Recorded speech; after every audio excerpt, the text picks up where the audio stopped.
Well, some of you are wondering about now what this video is about. Who is this guy? And some of you, of course, know me, and you're looking at this video and you're wondering, what is this going to be about? And where is he? On the moon? Obviously, not on the moon.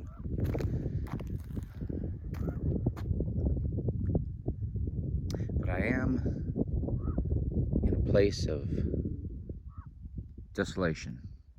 And, you know, I am wearing my robe. I haven't brushed my hair. Probably not even going to show my face right now because that's not what's important. I'm not saying that I'm a monk or I even agree with the monk lifestyle, but one of the things that's I like about monasteries is that their focus is not on their dress, the color of their clothes, but it's simply something to cover their body. And today, as I cover myself with this robe, I am focusing on a lot of things, and I'm going to kind of explain to my viewers here something very profoundly important. There are people of my faith listening to this, but most likely some government entity or group of persons, and you specifically, you know who you are. You're watching me right now. You're watching at least through the camera. And okay, quick view of my face. This is me. Hello guys, how are you doing? You've seen my videos for years. I'm in a desert. I'm in the United States of America. We got a lot of things going on now in our country. I don't get involved in the politics of life. You know, on YouTube, I don't talk about it much, but I'll tell you, I do have my views, and kind of like the Bible, you have to study it to understand the truths. With me, you really have to get to know me to understand what my views are. And I'll tell you, I am about peace, love, harmony, and of course those sound new agey, but there's some truth to that. I don't think that we're going to have a lot of harmony in this world, the way things are going. But I'll tell you, I am a very peaceful person, and I believe in not being violent, not being in any way. I don't even like to be critical of people. They make their choices. God is the judge. They will have to live with the consequences. They will have to contemplate their own actions. I've dealt with some people recently that were very dishonest, very hurtful, very much focused on themselves and their projects. But I'm gonna talk to you a little bit here. It's very important, and you're probably thinking, man, he's not getting to the point. Well, I'm a mover and a shaker. I like to make things happen. I'm talking about good things, and what are those good things? So I was trying to find a place to sit down out here in the desert, but I haven't found that place yet. Anyway, let's just look at this desert, and I'm gonna talk a little bit here. So people are, at this point, who are watching this, are saying to themselves, what is this guy doing in his life? What is he about? What is he trying to promote or do? Well, I can tell you, I'm certainly not cult leader. I'm not trying to create a commune. I'm not someone who's trying to create a new religion. So as I'm here in the desert trying to make this video, my phone is literally blowing up. Calls are coming in, texts are coming in, people are panicking. Right now we have a lady here who's dying. She I can't even say this, why they're dying, because I could lose my channel, and I don't want to be, I'm trying to focus on positive things. I don't want to be negative. I don't want to give false information. But, you know, cause and effect, 2 + 2 is 4. You know, you kind of, in your mind as a human, we have reason, and we have the ability to think. We should, at least, and some of us not so much as we get older and all. But I'm going to try to continue with this video. So the difficult thing right now is for me to explain what I'm doing right now around the world and what's happening with our ministry. I'm going to try to explain, and this is for the government if they want to listen as well. What I'm doing is totally legal, it's honest, and it's very, very good. And it's about loving others, having joy in life. How do we have that joy that makes us want to get up in the morning and live life? You know, as a Christian, and our country was based on "In God We Trust," so I'm talking about God. You know, we can all have our own different ideas of what and who God is. I believe it's a who, and it's a character that is really beautiful, and I aspire to live my life according to the character, except God is the judge and I'm not a judge. So there are characteristics that I am not going to take on upon myself. I'm going to live in a way of loving others. You know, the kind of love that God gave us is someone who would give up the life of his son to save another. And I'll give up my life to save someone. I'll donate an organ if I need to save someone. Anyone coming forward, just let me know on that. I really truly want to live my life to bless others, and it's not about how long I live. Of course I want to be around for my kids and everything, but just imagine if they knew their dad died because he gave up his life to help another person. I think that might be more of a statement of love than just me being alive. Anyway, that's what fuels me, is my passion and desire for other people, and it gives me joy. It's not that I'm in search of that joy so that I do these things. People give for different reasons. They give because they get a tax break. They give because it brings them happiness. I know I've talked with Deepak Chopra. I had a personal lunch with him, and he was sharing how, you know, he doesn't give to the homeless to help the homeless. He said he gives because it helps himself. It builds his immune system and makes him healthier when he goes out and does giving. And that's true. So I'm going to put this camera down here, and it's just easier to hold on to it. And I'm going to try to just explain.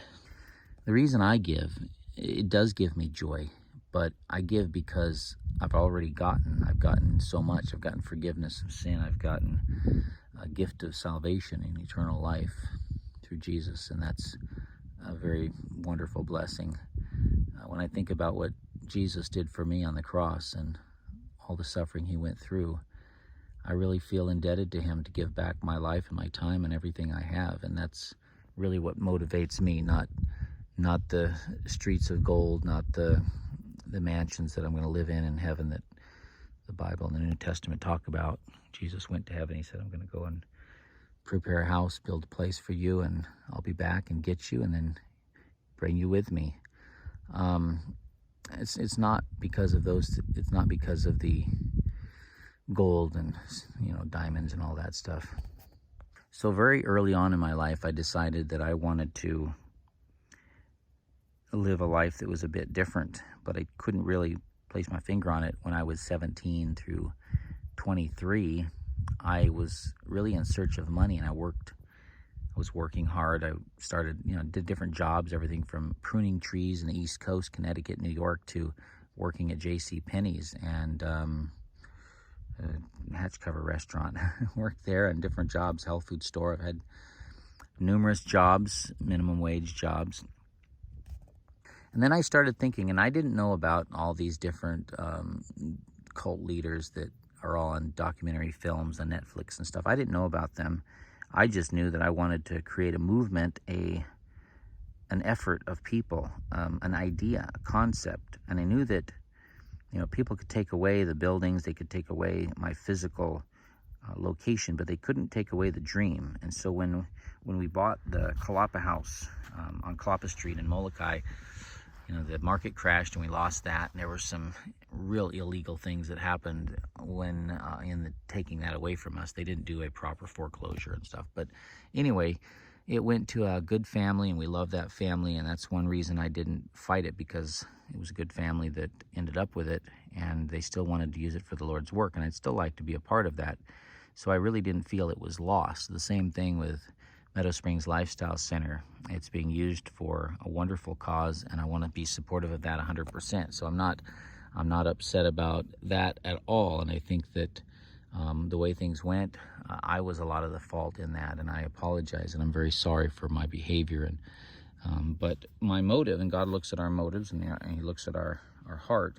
My motive was to make sure that these projects, these places that I started, were really about doing the Lord's work. Now, what is that? So I'm going to kind of explain in my viewpoint what that means and what I'm doing. For example, I rented a house for 10 years, and I took all the homeless that I could possibly get off the streets of Butte County.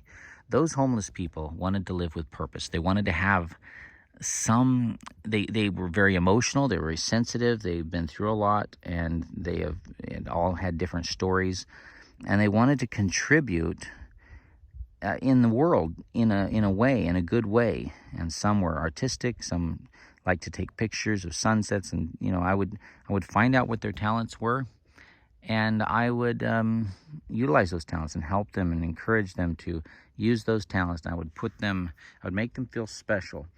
Also, because I have projects around the world, and that's what I'm going to get into next, I would charge them a very minimal fee. So we would get free bread at the Tin Roof Bakery and at the Alvarado Street Bakery.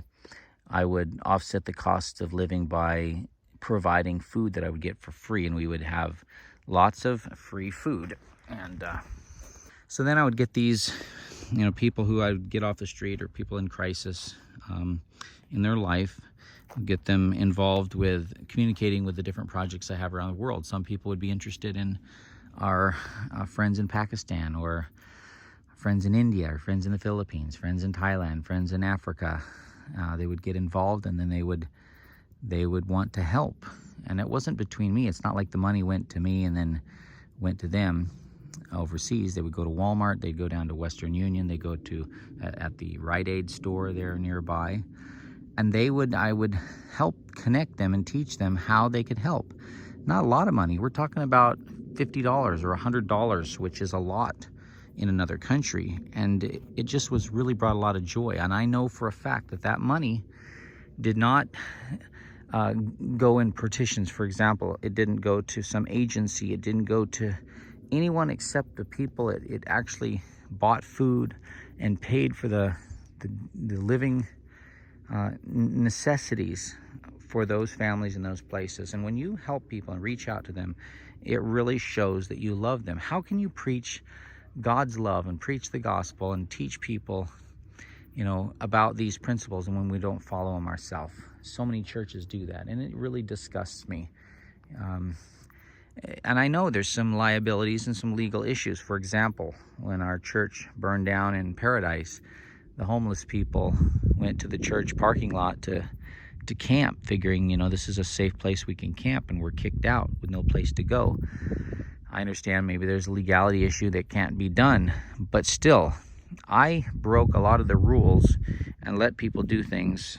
And when the code enforcers in the sheriff's department were called and tried to enforce these things, they didn't want to enforce it because I was housing their uncle and their nieces and nephews, and I was taking care of their families and relatives on the island. And so when the government doesn't step in and HUD doesn't provide, and Ben Carson is, he's a friend of mine. I mean, he's not really close, but I know him, and he's a member of our church, and I know he's been in charge of HUD in the past. And so I'm not blaming him, I'm not blaming HUD. I'm just saying that politics gets in the way, and then people die and suffer. So I've learned to, just do things the best I can, and sometimes you just have to cut through the politics of things. You can't say, well, wait a minute. You know how someone is dying on the road, and you're not supposed to touch them or move them because they're gonna, they might have a broken back or something like that, or you don't want the liability, especially in a third world country. They'll blame you. They'll blame you. Someone's driving his quad by here, so I'm gonna ignore them. Well, so as I did this, quad went by, so I had to stop it for a minute. As I started doing this and having people get involved in work all around the world, I have videos, I do live video feeds on the screen with these people, different countries, and they get close to these individuals in different countries. These are beautiful people that are just lovely people, wonderful people. They want to help, and I created, with God's help, a movement of a sort, and it's not a religion, it's just loving and helping people. It's kind of like Random Acts of Kindness, the Kindness Chronicles. There's a video series on that. And so the Kolapa House of Charity started with this little house, which we lost, and then Kolapa is a Hawaiian word, which could mean crossbow, or it could mean a crossroads of life, it could mean Jesus Cross. You know, those are some of the ideas I have. And so Kolapa House of Charity, in the Philippines, they thought charity was money. Now, charity means love. I use that word because 1 Corinthians 13 is the charity chapter. And charity means love. Of course, giving people money is sometimes, you know, it can be a loving experience. If they need drugs and you give them money, I wouldn't recommend that. I typically like to give people food, shelter, clothes, things like that, not just money. But when we send money overseas or in our own country, it goes to a trustworthy person who will then buy the supplies and provide them, and then people get to eat. So that's the challenge, and we haven't had any issues with thievery or misappropriation of those funds. So that can all be checked on and verified. Anyway, these places around the world are not owned by us. They're not part of our organization as far as legally and on paper. Sure, we may have access to them and have exclusive rights, perhaps, that because we're the founder and starter of it. But some countries you can't even own land, and some countries the locals can own, but we can't own from America. Anyway, I would like to become a more official organization, like Layman's Ministries is one, and there's the David Gates Foundation, and there's others out there, everything from Sea Shepherds to Greenpeace. I'm not saying that I subscribe to all of their ideals and beliefs, but I'm just using them as an example. I filed a 501c3 for a while. I had that.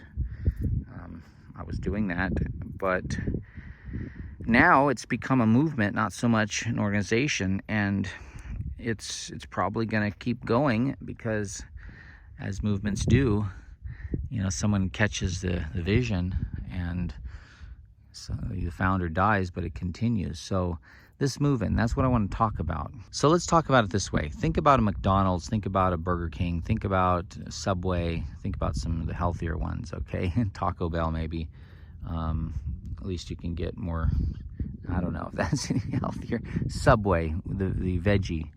Okay, let's say these are franchises, and they have a cookie cutter type methodology of duplicating another store in another place, another fast food joint in another place, and they're all looking the same. They're all doing practically the same thing, same amount of charges usually.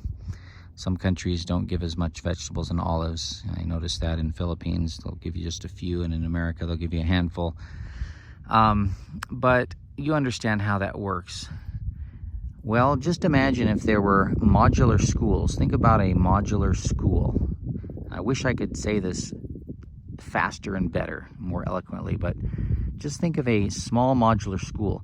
We as Christians, and I'm just going to say Christian, we're Seventh-day Adventists, but we're Christians first because we believe in Christ, we believe in God, and we believe in the Bible. So us as Bible followers understand a lifestyle and a diet that is going to help you get through your life better and without all the pain and suffering. Not that you're completely immune to any sort of hardships in life. In fact, you may have more, but you're going to have the ability to get through them with joy because you're making Jesus first, others second, yourself last. J-O-Y. You understand the acronym?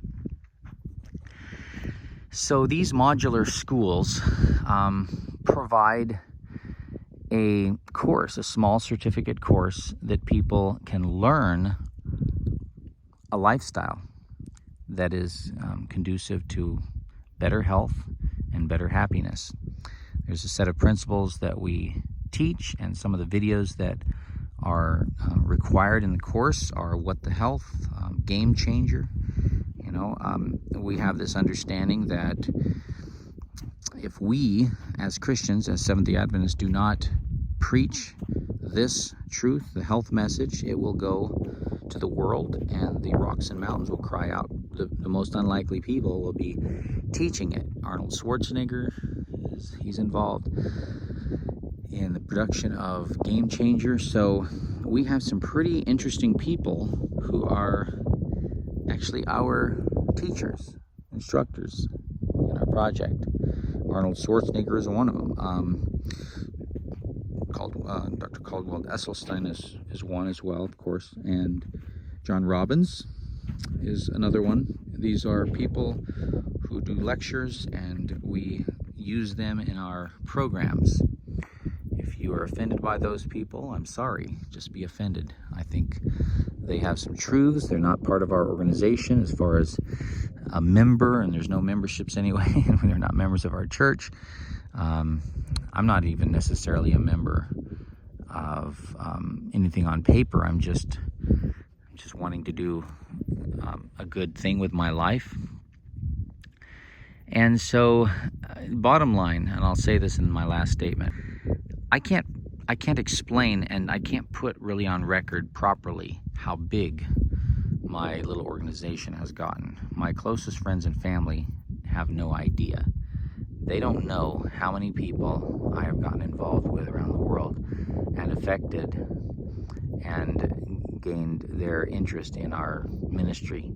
Most of these people, they don't have money, but they have a serious interest in doing the work and doing what exactly I've explained to you, these little classes. So, for example, in Pakistan, the place that we started there, I'm not going to give any names or anything because, there's evil people out there. They're trying to destroy our organization constantly. Like, for example, we were told that we lost our whole office and ministry in a fire, and because of a fire, I should say, and had to leave Paradise area, even though our buildings didn't burn. One of them did, but the rented house that we were in, but not the business, and not another shop building with our supplies. So, there's some miracles there to talk about, but we needed another ministry location to be able to work out of. So we were given one by brothers and sisters in a local church that we trusted, and they forgot all about the fact. I don't think they realize that we have an international ministry that's running, and that it takes day and night for me to manage it because of all the different time zones. We start with the East Coast, then we go to the West Coast, then we go to Hawaii, then we go to the Marshall Islands, and to the Philippines in that time zone, which is Australia and China, and so on. And then after that, Thailand, Malaysia, Indonesia, and India. And so it takes me day and night managing these places and helping coach them. And I have to be very careful in my methods of doing this, because it's not like it's a secret. None of it's a secret, but there are people, the devil has his agents, and people are being used. Even our closest friends and church family are being used to destroy and hurt me and not allow me to do this. So I've had to become very, very private about it. And I was talking about in Pakistan, our dear brother there, I'm not going to mention names, but it's pretty easy to find out. I used to think I'm going to have a map, and on the website, or on my website, I'll have a map of the world, and then you can cursor around on it and click wherever and I would show my network. Well, that gives anyone who wants to destroy that network access to it. So I learned that wasn't a good idea. This is really a special work. It's one of the most beautiful works, because we're feeding children, we're helping aid suffering humanity, and we're doing it in a way where each person, not only do they learn to take responsibility for their own health and their life in a loving and compassionate way, but they're also taking a portion of their time and money to reach out to another unfortunate or hurting and suffering person. And it helps that person, and it helps themselves, the one who's giving. It's, there's a lot of counsel on it's better to give than to receive. And so, for example, Pakistan, the owner of the house passed away. His remaining family members ended up with it, and they wanted to do something with it for the Lord's work. And they learned about us. Now, how do you know this is for real? Well, one, you have to go there. You have to actually visit these places, which in most of these cases I have done, or they have come to me for training for 1 to 2 months here in America, which is always a challenge, or would go to the Philippines to meet us there and work with us. So,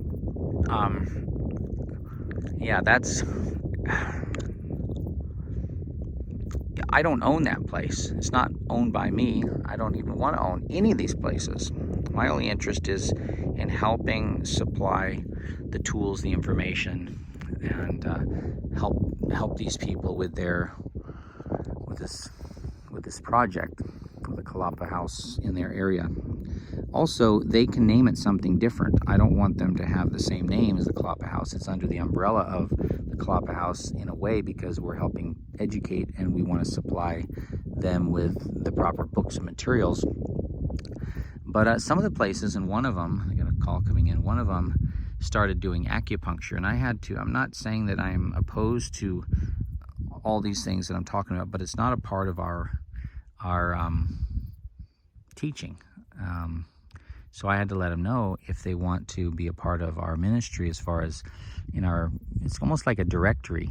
It's not even a bona fide organization, but it's a directory of resources and people that believe alike and teach the New Start, the nutrition, exercise, sunshine, water, trust, rest, trust in God. Nutrition, exercise, water, temperance, sunshine, temperance, rest, air, trust in God. I've said it so many times, I get tongue-tied. Those are the laws of health that we recommend and teach. And when it comes to nutrition, the best nutritious food you can get available to you. Water, the cleanest, most purest water that you can get. Sunshine, we want to help people understand the benefits of the sun, and sleep. And all these things are critically important for having a healthy body and avoiding the killer diseases like heart disease, cancer, diabetes, strokes, and now all of these viruses that we knew would come and are coming. Our immune system needs to be strong. So I'm not getting into what my beliefs are about COVID and the vaccines or any of that. I just believe that each person, this is the most important thing, I'll end with this. Each person, it's your life.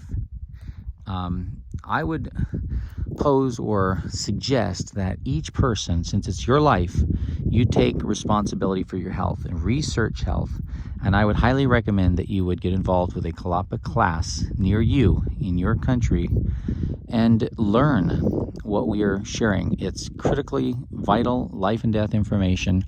It's from medical doctors. I work mostly with MDs and PhDs, a few naturopaths, and for the most part, we work with allopath doctors who actually study they study nutrition, they study health in a way that they go beyond the requirements. There was big arguments recently on if a doctor, the government was trying to mandate, and I don't know exactly where we're at on that now in our government, but mandate that they would take every 3 years a 7-hour class on health or general health or nutrition. They were opposed to it and didn't want to do it. But there are some doctors that want to do that, and they will not spend 7 hours. They'll spend 7 months, or they'll read every single, like Joel Fuhrman. I don't know if you know, he's one of the doctors we work with, Dr. Joel Fuhrman. You've heard of Dr. Oz. Well, Dr. Oz is family practitioner. He went to school with him. He's the family doctor for Oz and his wife and kids. So these are not nobody doctors. These are real doctors who know the truth, and they are giving the truth out to the people, and we're sharing it with you. So that's all. God bless you. Thank you so much for watching. I know I've stumbled through this, and people are going to be pretty critical of this, but I've needed to do it for a long time because things are coming to a head. There's a lot of, I don't know how I'm going to keep things together around the world because I've struggled to have an office, and people have been very, very unkind and hurtful to our family wherever we go. We were told in Hawaii we could have an office there, and then we were told because, well, I gotta say this, it's just kind of crazy, but if we didn't believe the earth was flat, then we're not going to be in heaven, and therefore we're bad and we can't work together. And so crazy things like that have happened, and it's been real traumatic. So if you know of a place that we could go to park and just live in our car, and I have a little office trailer, I have a place right now. We've got several places, but we're trying to do basically a mainland U.S. tour right now during a very critical time, and so we're going from state to state. But our primary location where we're living is in a small county in Northern California, and I'm taking care of my mother, and I don't know if we'll be able to travel the mainland at all. But anyway, I'll put this video out. If anyone watches it and watches it to the end, please understand what we're going through and how hard we're working and how hard I'm working. I'm stuttering. Normally I can speak pretty well, I think, but under these times and these conditions, I stutter. I don't want to say the wrong thing. I don't want to be,